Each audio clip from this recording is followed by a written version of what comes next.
Two of the most popular TIG welding rods for mild steel are ER70S-2 and ER70S-6. In this video, we're going to be welding with both of them on a corner joint, a lap joint, and a T-joint, and see if we notice the differences. What I'm going to do is I'm going to weld the first half of all three joints with one rod, let it cool a minute, and then I'll weld the second half with the other rod. I'm not going to tell you just yet which one's which. Let's see if we can notice a difference in the arc shots and the appearance of the bead. And at the end, I'll show you an application where I think there definitely is a difference in these two rods. Let's do it. I think a great cup for this job would be the Jazzy 10 ceramic. Pushes a lot of argon out there. It lets me use a long stick out to get that cup away from the camera where we can see the arc shot really well.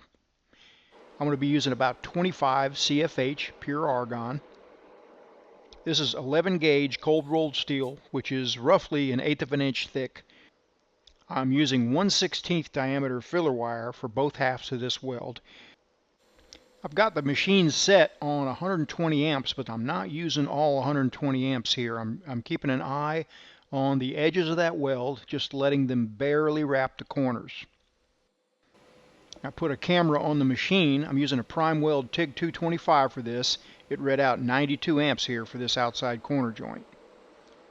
I've probably got an electrode extension of almost 3/4 of an inch here, and that is a good thing about that Jazzy 10 cup. It'll let you push argon out that far, no problem. I'm holding the cup still while the post flow times out. For this application, about 7 or 8 seconds would be plenty. It's a good habit to get into as a beginner to hold that torch still while your post flow gas finishes flowing.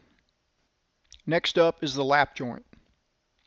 Really not going to do anything much different here, but your eyes are kind of keeping an eye on one thing mainly, and that is that top corner.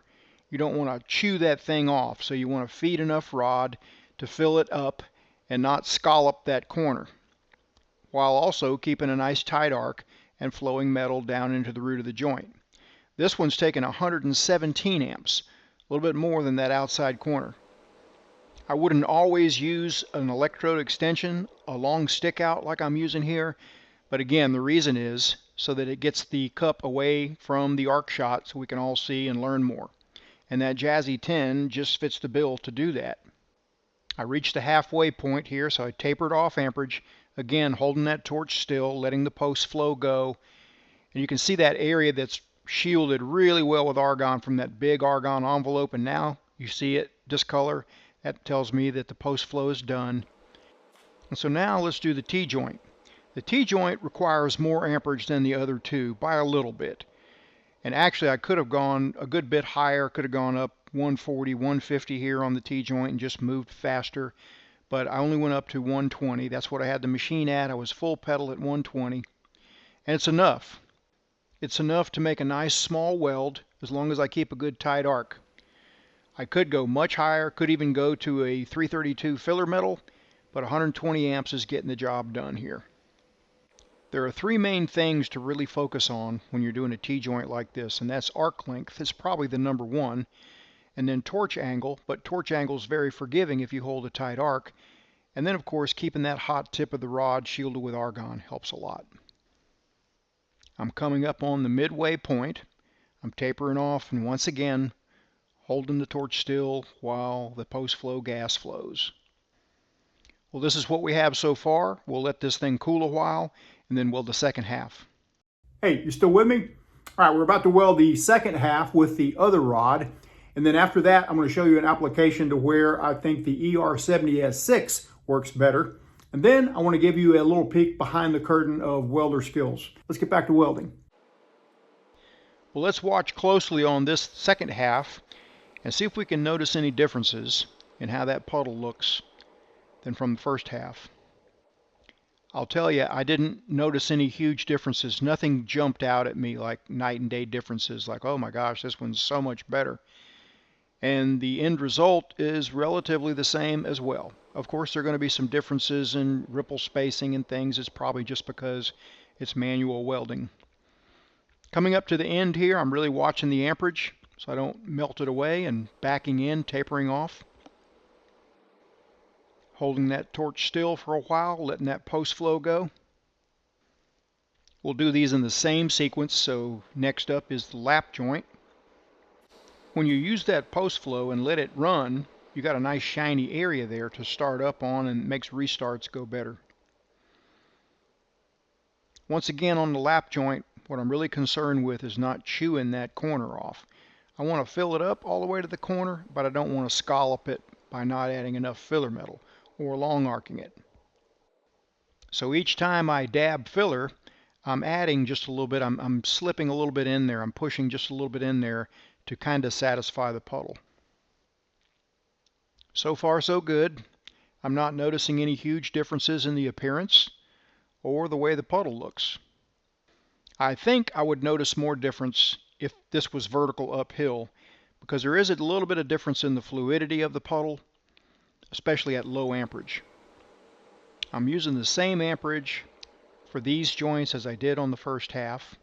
I'm full pedal here on this T-joint, 120 amps, 1/16 diameter wire. And once again, 120 amps was just what I set the machine on. Could have gone a good bit hotter and moved a little bit quicker. But this is kind of an average medium travel speed. So what do you think? Of course, there's some differences in heat tint and ripple spacing, but not a huge difference in those two halves. So the one on the right, ER70S-2, and the left, ER70S-6. Here's an application where I think the ER70S-6 works better. One application where I would choose the S6 over the S2, if given the choice, would be for an open root. This is from a video that I posted a while back. I'll try to link it up right here. I used a number 6 cup with this large diameter gas lens kit because I was going to be walking the cup on this root pass, and a number 6 cup wiggles in there pretty good without bumping on the sidewalls. I think the ER70S-6 is a better choice for an open root joint like this.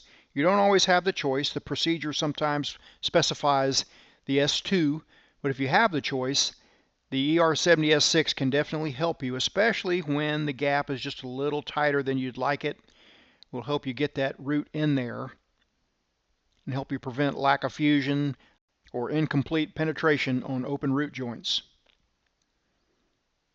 Hey, Jody here. If you are trying to learn how to weld either at home or even in welding school, or maybe you're just trying to pick up a new process like TIG welding aluminum, you're in the right place. This is welderskills.com, and it's awesome. This is what it looks like when you log in on desktop. If you download the app, it's going to look something like this. Go to your app store, just enter Welder Skills, it'll take you right there. We've got a solid 5 out of 5 star review, a whole bunch of reviews, but I really like this one. It says, "It's so informative and covers so many different topics. I weld for a living and for fun. Absolutely love it. This app is a book of knowledge." First thing you'll see on the app is what's new. And that's an announcement for a live podcast call. With both the app and desktop will track what you've been watching and let you pick up where you left off. We've got an area for projects and repairs, courses. Here's a preview of the TIG course and what it looks like inside the app. Switching over to desktop view now, let's take a look at one of the latest projects, which was a wood heater made from 20-inch pipe, which involves some oxy-fuel cutting, some layout work, and dual shield flux core. You get access to everything during your 7-day trial, including the TIG course, which starts at the very beginning on setting up a welding machine and steps you through running beads on steel and aluminum with simple and concise explanations on process fundamentals, crisp, clear arc shots, all set up in sequence to help you learn how to TIG weld with less material and less frustration. This TIG course is some of my best work, and it's put together after years of experience teaching welders at Delta Airlines. The MIG course starts at the very beginning too, setting up a MIG welding machine from scratch, explaining how everything works, and crisp, clear arc shots with exact settings given and skill exercises that'll progress you along the way, taking you all the way to a 3G test if that's what you need.